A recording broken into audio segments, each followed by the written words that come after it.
Oi, colegas, tudo bem? Hoje, dia 5 de maio, venho aqui propor um tema para levar à reflexão de todos sobre o uso racional de medicamentos. E este tema que nós escolhemos é um tema bem atual e de grande relevância neste momento de pandemia. E antes de iniciar o assunto, gostaria de trazer a vocês aqui o contexto da campanha 5 de maio. Dia 5 de maio é um dia que a farmácia, nacionalmente, busca, através de campanhas e ações, levar à reflexão do uso racional de medicamentos. E, neste sentido, o Conselho Regional de Farmácia elaborou uma série de atividades que, no decorrer dessa semana, estaremos propondo a essa reflexão. E, para começar esse assunto, trago aqui o seguinte tema: venda de medicamentos e uso racional de medicamentos frente à Covid-19. Só que antes de adentrar especificamente ao uso racional de medicamentos, trago também um contexto sobre o Covid-19. Então, Covid-19 é uma doença causada pelo coronavírus SARS-CoV-2, que apresenta um quadro clínico que varia desde infecções assintomáticas a quadros respiratórios graves. Os sintomas mais comuns do Covid-19 incluem tosse, febre, coriza, dor de garganta e dificuldade respiratória. Lembrando que esses sintomas são sintomas gerais que os pacientes sintomáticos de Covid apresentam. Mas é claro que esses sintomas eles podem estar presentes de forma isolada ou associada a outros sintomas, e por isso é interessante que se faça essa avaliação clínica a fim de estabelecer o quadro clínico desse paciente. A transmissão do COVID ocorre de uma pessoa doente para outra ou por contato com secreções respiratórias contendo o vírus. Cabe aqui destacar que objetos também contaminados são passíveis também de fonte de contaminação. O diagnóstico laboratorial da COVID-19, o padrão ouro, é por biologia molecular, que é a técnica RT-PCR, onde pesquisamos o RNA viral, ou os testes sorológicos, onde é possível investigar a presença de anticorpos IgM e IgG que foram produzidos em virtude da exposição do paciente ao vírus. O tratamento farmacológico específico ele ainda é inexistente. O que se tem no momento é apenas um tratamento sintomático e medidas de suporte. Vamos falar um pouquinho também sobre vendas de medicamentos relacionados à Covid. O Conselho Federal de Farmácia, através da consultoria IQVIA, promoveu uma pesquisa e levantou os seguintes dados que estão apresentados aqui neste slide. Então, alguns medicamentos, como a hidroxicloroquina, ibuprofeno, paracetamol, dipirona, vitamina D e vitamina C, foram os medicamentos relacionados à Covid de maior procura nas farmácias. E observem aqui nessa primeira coluna, de janeiro a março do ano passado, o consumo desses medicamentos foi menor do que neste período de janeiro a março de 2020. Claro que esse aumento se deu em virtude da doença, né, de ter chegado aqui no Brasil, mas observem que a busca desses medicamentos, eles aumentaram. Olha, no caso da hidroxicloroquina, chegou quase a 68%. Observe que o ibuprofeno, a busca reduziu em virtude daquele primeiro pronunciamento da Anvisa sobre a recomendação da não utilização do ibuprofeno, e posteriormente isso ficou esclarecido, mas a população deixou de pesquisar ou procurar esse medicamento. O paracetamol também houve um aumento da sua procura, a dipirona sódica, quase 55% comparado ao mesmo período do ano passado, a vitamina D e a vitamina C também foram as vitaminas mais procuradas. Lembrem que as vitaminas também, nós vamos ver mais para frente, pode apresentar também algumas reações do seu uso, dependendo da dose. A vitamina C, a busca chegou a 180% quando comparado ao trimestre do ano passado. Aqui no Mato Grosso, em consulta ao varejo farmacêutico, foi observado que no mês de março os medicamentos também seguiram a mesma regra.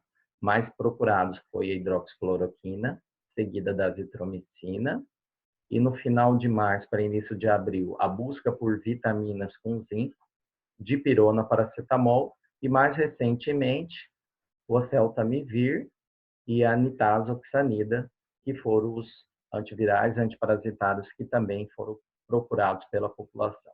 Mas observem que essa procura, ela se dá em virtude da desinformação da população. E por isso nós estamos aqui trazendo alguns dados para que a gente possa fazer essa reflexão sobre o uso racional de medicamentos. Para adentrar ainda a questão dos medicamentos, o próprio Ministério da Saúde elaborou, através de manuais orientativos, as recomendações para o tratamento sintomático da COVID. Então, esse tratamento sintomático, ele compreende opções para o controle da febre, dor, tosse seca e náusea. Os grupos farmacológicos sugeridos pelo Ministério da Saúde a serem utilizados, neste caso, são os antipiréticos, analgésicos, antitussígenos, expectorantes e também alguns antieméticos.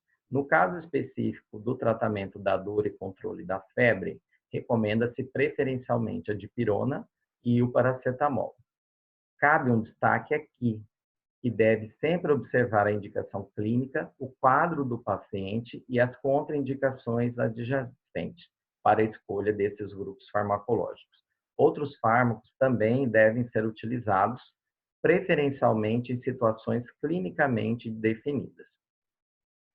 Em relação ao tratamento farmacológico específico da COVID, até o momento, em virtude da ausência de evidências robustas de alta qualidade que possibilita a indicação de uma terapia farmacológica específica, ainda é inexistente.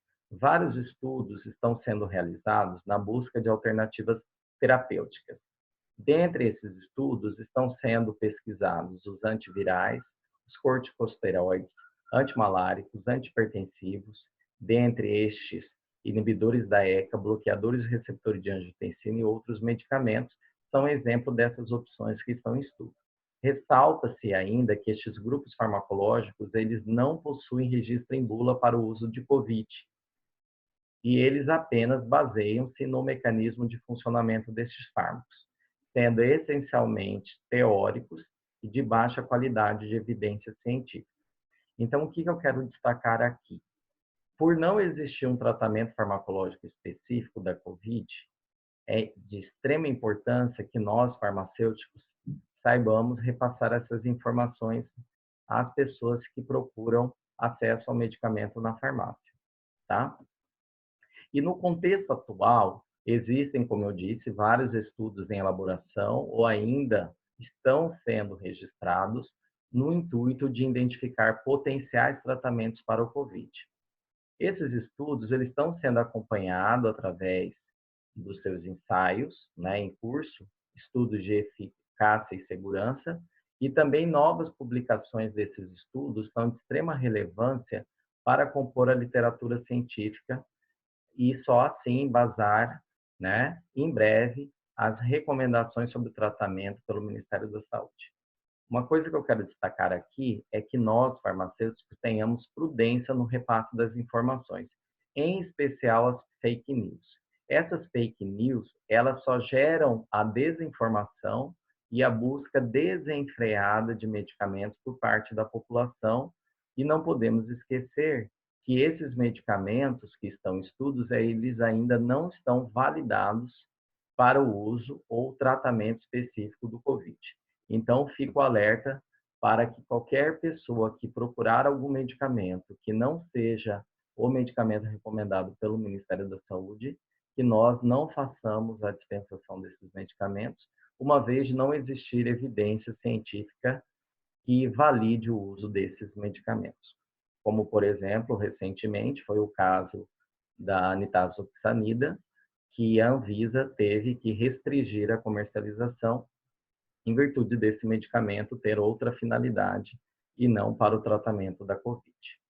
Já adentrando ao nosso interesse maior deste tema da aula de hoje, que é o uso racional de medicamentos, vamos iniciar trazendo o conceito.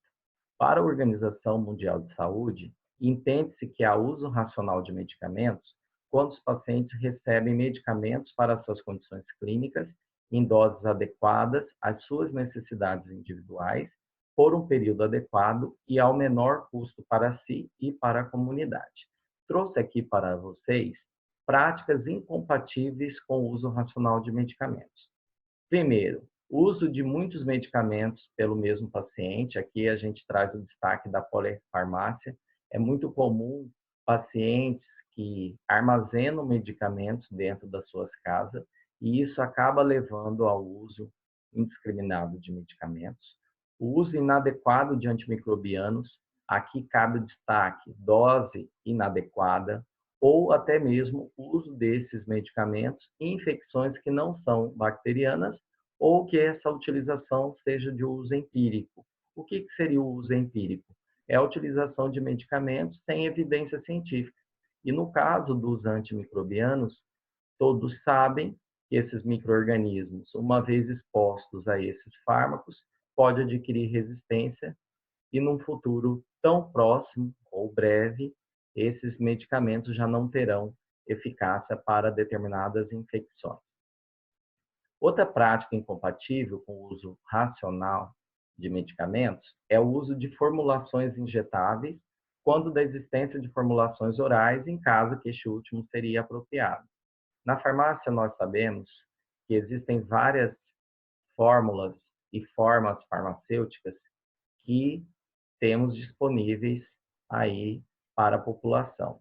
E algumas formas farmacêuticas, elas são mais recomendadas ao tipo do paciente. Então, não se recomenda utilizar formas farmacêuticas que existam outras que são superiores até melhores para aquele paciente. Então, quando a gente não observa isso, nós acabamos, dificultando o uso racional também de medicamentos. A ausência de prescrição de acordo com as diretrizes clínicas. Então, nós estamos vivenciando um momento onde não se tem definido um tratamento específico para o COVID, e por isso é importante que seja definido diretrizes clínicas para a utilização desses medicamentos com finalidade específica. Então, quando a gente não observa essa prescrição, observando essas diretrizes clínicas, isso pode dificultar o uso racional também de medicamentos. Automedicação com medicamentos que requerem a prescrição, isso é uma prática corriqueira que nós observamos na farmácia. Por isso, o alerta de orientar corretamente esses pacientes quanto ao uso de medicamentos e também a inobservância da adesão aos regimes de dosagem. Também observamos na farmácia, mesmo orientando corretamente o paciente quanto à utilização do medicamento, alguns pacientes ainda, à revelia, acabam utilizando o medicamento sem obedecer às orientações passadas pelo farmacêutico. O Conselho Federal de Farmácia, no ano passado, também realizou uma pesquisa, e dessa pesquisa, que foi realizada pelo Instituto Datafolha em 2019, ela trouxe o seguinte resultado. Cerca de quase 80% dos entrevistados, eles autodeclararam o hábito de automedicar. Em contrapartida, apenas 23% dos entrevistados não tinha essa prática.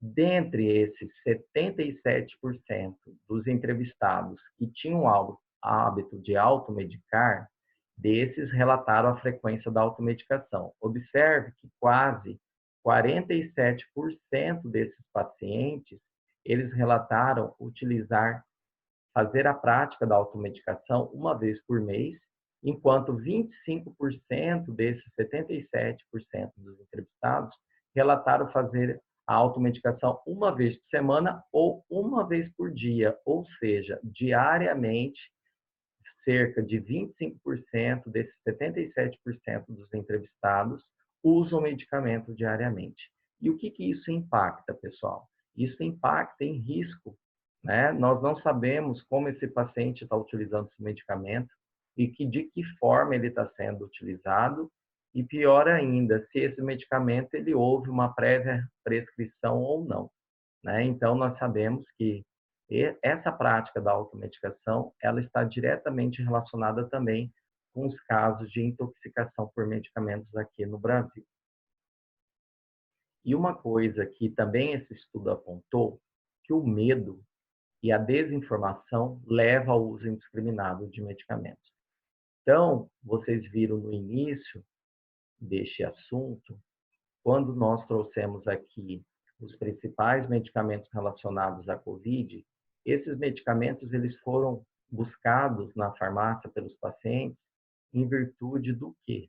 Em virtude da desinformação e também do medo da população em se auto-infectar ou ser contaminado pelo vírus, né? Mas nós temos que alertar a população que o uso de medicamentos só pode ser utilizado mediante uma prescrição ou até mesmo uma orientação farmacêutica. Outro estudo que eu trouxe aqui para compartilhar com vocês é um estudo que Santelo fez em 2013, que traz a seguinte informação: perfil da automedicação em idosos no município de Barretos. Observem que nos 122 entrevistados nesse estudo, todos são acima de 60 anos, então caracterizando a amostra, né, de pessoas idosas. Observe que quase 90% desses entrevistados idosos adquirem medicamentos sem receituário, ou seja, eles se automedicam. E dessa automedicação, observe os principais grupos farmacológicos que esses pacientes relataram fazer uso. Inclui desde analgésico, antitérmico, anti-inflamatório, xaropes para tosse, medicamento para asma, antibióticos, corticoides, descongestionantes nasais e antihistamínicos. Observe uma característica aqui deste estudo, é que esses pacientes idosos, praticamente quase todos eles utilizam esses grupos farmacológicos de forma simultânea, então caracterizando uma prática incompatível com o uso racional de medicamentos, que é a polifarmácia, ou seja, o uso de vários medicamentos ao mesmo tempo, sem uma devida orientação ou até mesmo uma prescrição. E o que a automedicação ela traz, né? O que a automedicação ela impacta na vida do paciente ou da pessoa que busca de forma individual e por conta própria esses medicamentos? Primeiro, a não obtenção do efeito desejado, porque não se sabe exatamente qual condição clínica ou agravo que essa pessoa esteja apresentando. Então, como ela se automedica, ela pode também estar mascarando doenças. Isso daí é um perigo, porque uma vez mascarada a doença pode evoluir e dependendo da doença, esse paciente pode até virar óbito. Interações medicamentosas perigosas, vocês viram no estudo anterior de Santelo mostrando a polifarmácia que esses idosos praticam, né? Quando se automedicam, então eles detêm dentro das suas residências grande número de medicamentos e o uso concomitante desses medicamentos pode levar a interações medicamentosas perigosas ou até mesmo a falha de um determinado medicamento de uso contínuo da pessoa. O uso de dose inadequada, porque muitos desses pacientes que se automedicam não observam as orientações quanto ao uso e muito menos fazem a leitura das bulas desses medicamentos. Pode ter ainda reações alérgicas, muito comum com alguns grupos farmacológicos, como no caso dos antimicrobianos. O mascaramento de doenças eu já comentei. E o uso inadequado desses medicamentos, né, a automedicação, pode levar a intoxicações graves, como eu comentei anteriormente. Então, cabe destacar que todos os medicamentos oferecem risco e isso inclui também aqueles que são isentos de prescrição. Então, colegas farmacêuticos, é de extrema importância a indicação e orientação do profissional farmacêutico para o uso correto de medicamentos. Então, eu trouxe aqui rapidamente alguns fármacos que, por coincidência, são os fármacos que estão sendo mais buscados na farmácia durante esse período de pandemia, como no caso do paracetamol. Dependendo da dose, podemos ter eventos associados, como no caso de uma hepatite tóxica, a dipirona, associado à dose, choques anafiláticos e a granulocitose. o ibuprofeno, tonturas e visão turva, a vitamina C, que eu mostrei lá no início, cerca da busca de 180% da busca desse medicamento comparado ao ano passado. Olhem aqui, a vitamina C também tem associado à sua dose quadros de diarreia, cólica, dor abdominal e cefaleia. A vitamina D pode estar associada também ao aparecimento de lesão renal, em alguns casos até permanente. E a hidroxicloroquina, a cloroquina, que é o medicamento, um dos primeiros que foi buscado pela população para o tratamento do Covid, na falsa ideia que esse medicamento estaria aí prevenindo uma infecção pelo coronavírus. Observem aqui os efeitos já descritos associados à dose desse medicamento, que inclui distúrbios de visão, convulsões, insônia, diarreia, vômitos, alergias graves, arritmia e parada cardíaca. Então, aqui eu trouxe para vocês apenas alguns grupos farmacológicos e seus respectivos fármacos e seus efeitos associados à dose. Então, pessoal, os medicamentos, eles apresentam segurança, desde que essa utilização ela seja orientada por um profissional.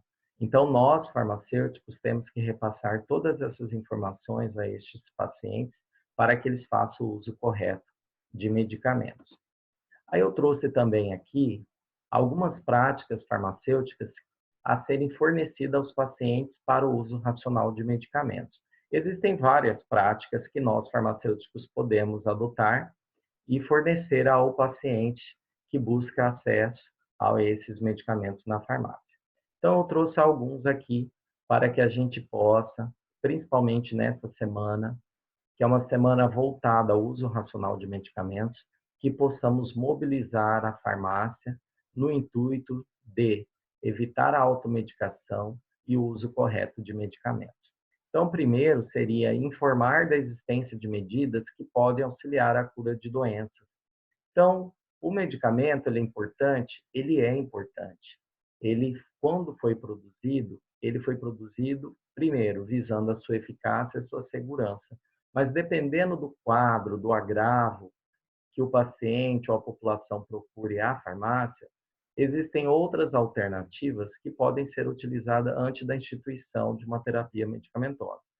Então, nós temos dieta, exercícios físicos, repouso, as práticas integrativas e complementares de saúde, também é uma opção a ser ofertada a este paciente que busca, num primeiro momento, já o acesso ao medicamento. Ressaltar que o medicamento ele é personalizado e não deve ser utilizado por outra pessoa.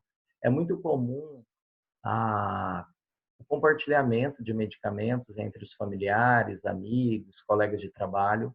Isso é uma prática desaprovada, porque nós sabemos que todo medicamento ele é personalizado, porque antes de instituir uma terapia medicamentosa, esse paciente ele é avaliado por um profissional que é recomendado ou indicado a melhor terapia para o caso.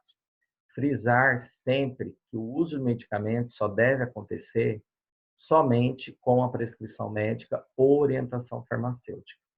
Então, reforço aqui, colegas, todo paciente que adentrar uma farmácia à busca de medicamento, nós, enquanto profissionais, devemos ser protagonistas desse acesso. Então, nós devemos orientar de forma correta esses pacientes para que ele não venha fazer o uso de forma inadequada e acabar se automedicando e levando a algum daqueles riscos, incidência daqueles riscos que eu comentei anteriormente. Fornecer informações da finalidade do medicamento, de sua correta administração e posologia, armazenamento. Aqui trago um destaque. É importante, mesmo que seja óbvio, que nós repassamos as informações ao paciente quanto ao armazenamento, quanto à guarda, de que forma e qual o melhor local para armazenar esse medicamento, Porque a gente sabe que o medicamento, ele passou por controle de qualidade, mas dependendo da condição que esse medicamento ele é exposto, essa qualidade pode estar comprometida, e aí a sua eficácia e sua segurança, da mesma forma, também se compromete, e aí esse paciente não vai ter êxito de tanto busca em relação ao medicamento. e possíveis interações medicamentosas e efeitos colaterais. E para finalizar essas práticas que eu trago aqui como sugestão, nós temos que ter um olhar diferenciado às crianças, gestantes e idosos, porque vocês sabem que esses pacientes, eles apresentam características e requerem necessidades individualizadas e especiais para cada caso.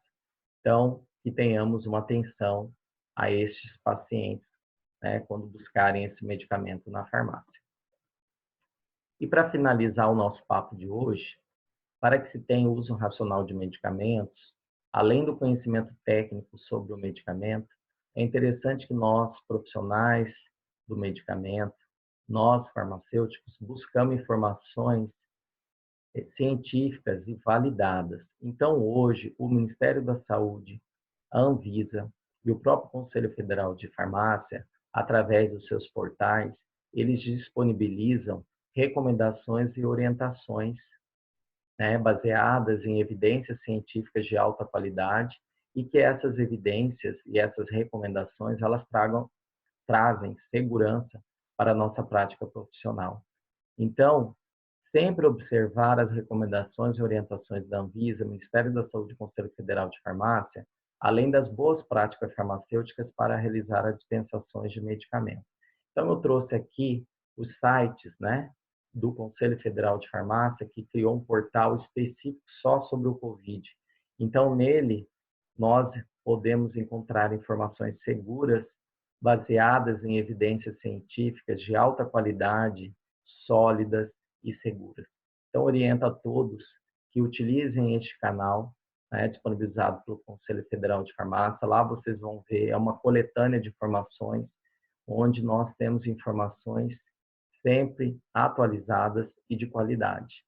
O próprio portal da Anvisa, também trouxe aqui para vocês o link, traz também uma página dedicada ao coronavírus. Então, ali a gente vai encontrar todas as legislações atuais, RDCs, portarias, resoluções, tudo em relação ao COVID, né, sempre de forma atualizada. E, por fim, no próprio site do Ministério da Saúde, lá nós temos também informações atualizadas sobre o coronavírus. E para finalizar o papo de hoje, eu quero deixar aqui um convite a todos vocês farmacêuticos, que nessa semana do uso racional de medicamentos, possamos ser protagonista do nosso exercício profissional. Vamos aproveitar a oportunidade de mostrar à população a importância do profissional farmacêutico em relação ao uso racional de medicamentos. Sem o profissional farmacêutico, não pode se falar sobre o uso racional, porque o profissional farmacêutico é o profissional habilitado, capacitado e com as informações necessárias a repassar à população sobre o uso correto de medicamentos. Então, eu convido vocês novamente nessa semana a se mobilizar através das redes sociais, através do trabalho diário na farmácia, chamando esse paciente para uma conversa, para uma reflexão, sempre visando o uso correto de medicamentos, para as boas práticas de utilização desse medicamento, e que, ao final, tudo isso, né, trará ao uso racional de medicamentos. Finalizo aqui o tema que eu trouxe neste dia 5 de maio, para que possamos refletir sobre esse uso racional de medicamentos. Muito obrigado pela atenção e até breve.